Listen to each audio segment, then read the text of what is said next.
Alors, l'événement de la Giga Texas s'est tenu hier. Musk a pris la parole. Qu'est-ce qu'il faut en retenir?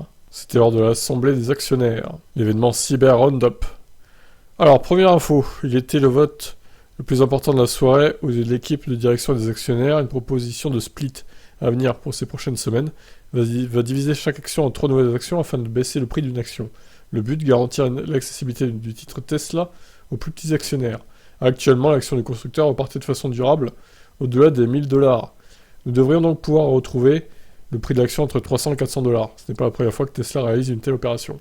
Musk a pris la parole pour raviver la flamme plutôt, et la confiance de ses actionnaires, particulièrement décidé à soutenir son discours et huer chaque personnalité pointée du doigt par l'homme le plus riche du monde.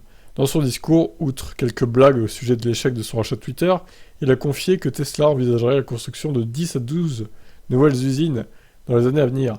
L'une des principales indiscrétions concerne une potentielle usine au Canada. Il ne pouvait pas s'en empêcher au sujet du FSD. Musk a une nouvelle fois tenu à dire qu'un déploiement généralisé était prévu au cours de l'année pour la version bêta.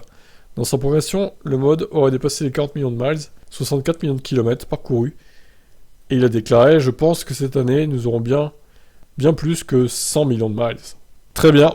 Et dernière info, plusieurs propositions d'actionnaires ont été refusées par l'Assemblée. On constate qu'une bonne partie concerne des questions d'éthique et de transparence.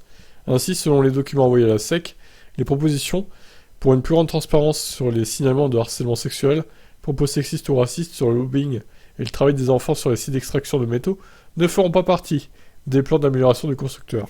Même chose pour les demandes d'une plus grande diversité au sein du conseil d'administration. Ça, c'est un point négatif quand même. Bon, voilà. Ce qu'on pouvait retenir de cette Cyber Roundup. Qu'est-ce que vous en pensez? Ciao.